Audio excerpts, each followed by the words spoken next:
کہ گناہوں کے دنیاوی نقصانات کتنے زیادہ ہیں۔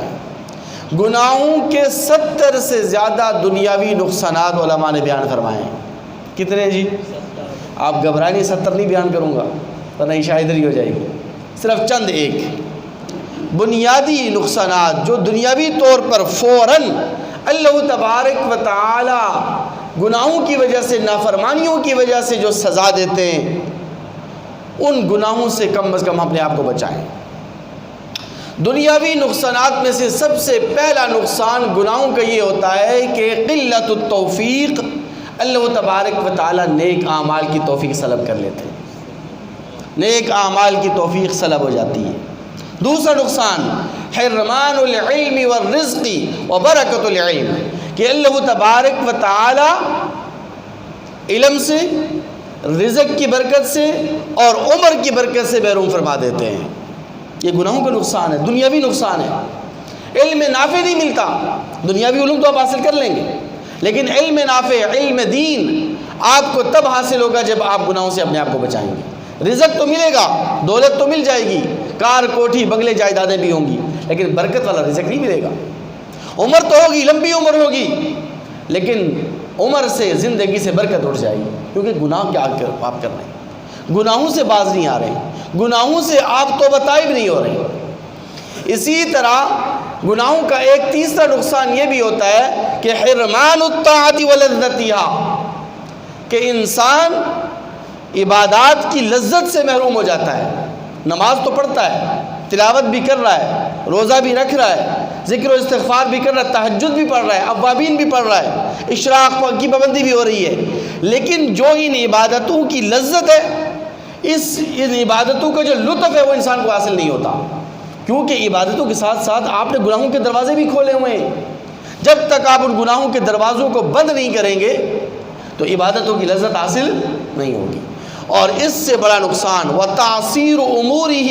وعدم قضاء حاجاتہ، کہ انسان کی زندگی کے تمام معاملات مشکل اور پیچیدہ ہو جاتے ہیں، اس کے مسائل حل نہیں ہوتے،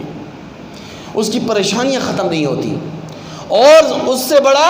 نقصان یہ کہ اس کی جائز حاجات پوری نہیں ہوتی،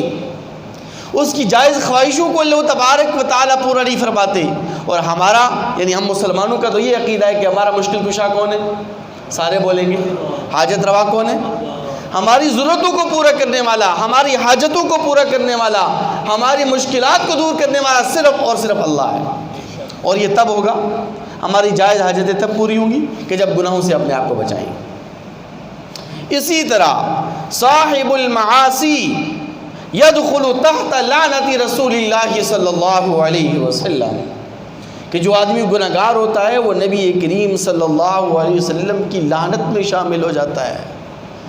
میرے مسلمان بھائیوں، ہمارے پاس ایک ہی تو آسرا ہے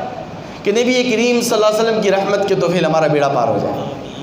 کل روز محشر آقا علیہ السلام کی رحمت ملے گی، آقا علیہ السلام کی شفاعت ملے گی، آقا علیہ السلام کی رحمت کے توفیل ہمارا بیڑا پار ہو جائے گا، ہماری بخشش ہو جائے گی۔ لیکن جب گناہ کریں گے، نافرمانی کریں گے، تو رحمت تو دور کی بات، نبی کریم صلی اللہ علیہ وسلم کی طرف سے لعنت برستی ہے گناہگار پر، فاسق اور فاجر پر، جب تک وہ توبہ طائب نہیں ہوتا، جب تک وہ گناہوں سے سچے دل سے توبہ نہیں کر لیتا۔ اور اسی طرح حرمان المعاصی من دعوت رسول اللہ والملائکۃ، گناہگار اور فاسق اور فاجر آدمی نبی کریم صلی اللہ علیہ وسلم کی دعاؤں سے اور فرشتوں کی دعاؤں سے بھی محروم ہو جاتا ہے۔ کتنا بڑا نقصان ہے یہ! دنیاوی نقصان آپ سے عرض کر رہا ہوں میں، اخروی نقصانات تو گناہوں کے بہت زیادہ ہیں۔ دنیاوی نقصان کہ نبی کریم صلی اللہ علیہ وسلم نے امت کے حق میں جو دعائیں ارشاد فرمائی ہیں اور فرشتوں کی طرف سے جو دعائیں مسلمانوں کو اور ایمان والوں کو ملتی ہیں، گناہگار اور فاسق اور فاجر آدمی جب تک گناہوں سے توبہ نہیں کرتا وہ نبی کریم صلی اللہ علیہ وسلم کی دعاؤں سے بھی محروم ہو جاتا ہے، فرشتوں کی دعاؤں سے بھی محروم ہو جاتا ہے۔ اسی طرح ایک اور بڑا نقصان ہے دنیاوی گناہوں کا، دنیاوی نقصان کہ وہ تزیل النعم و تحل النعم،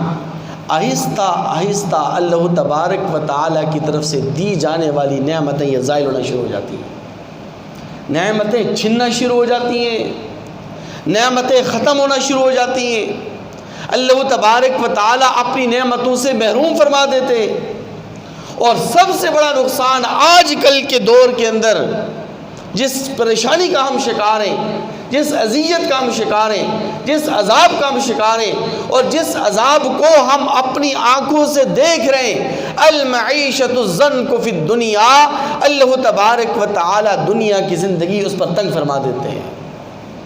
کیونکہ قرآن کہتا ہے وَمَنْ أَعْرَضَ عَنْ ذِكْرِي فَإِنَّ لَهُ مَعِيشَةً ضَنْكًا وَنَحْشُرُهُ يَوْمَ الْقِيَامَةِ أَعْمَىٰ، کہ جو شخص میرے قرآن سے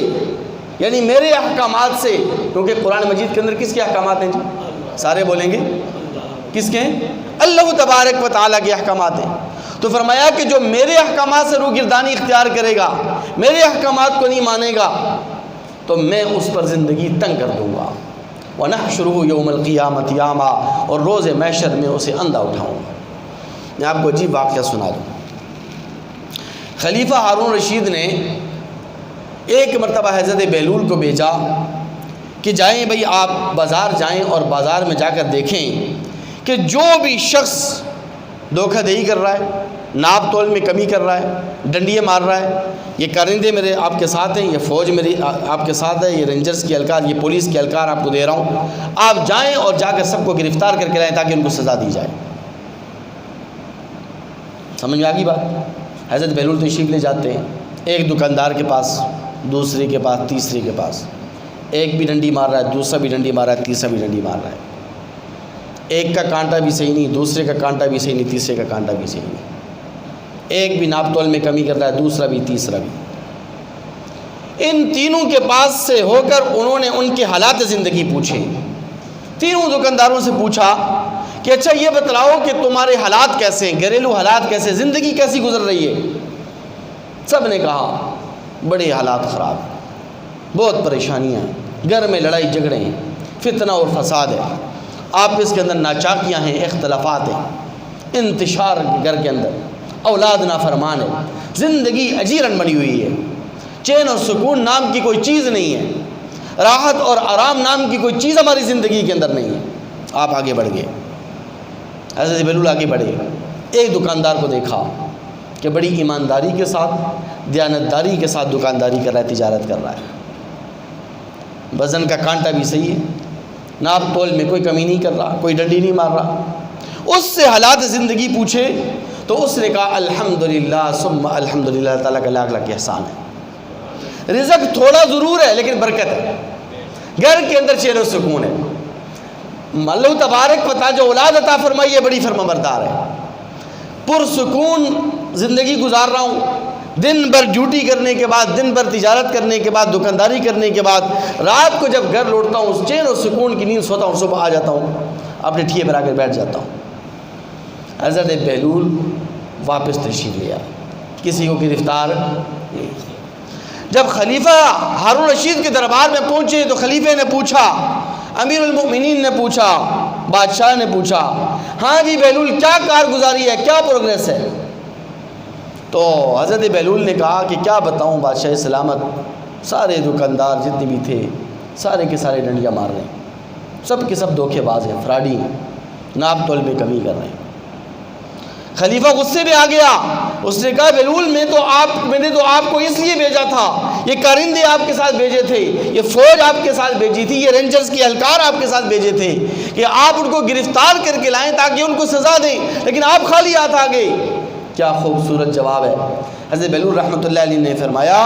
کہ بادشاہ سلامت مجھے اور آپ کو ان کو سزا دینے کی کوئی ضرورت نہیں، اللہ تبارک و تعالی نے ان کو خود سزا دے دی ہے۔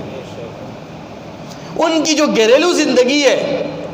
ان کے جو حالات زندگی ہیں، وہ بتلا رہے ہیں کہ اللہ تبارک و تعالی کی طرف سے ان کو سزا مل چکی ہے، وہ عذاب الہی کے اندر ویسے بھی گرفتار ہے، مجھے اور آپ کو ان کو سزا دینے کی کوئی ضرورت نہیں ہے۔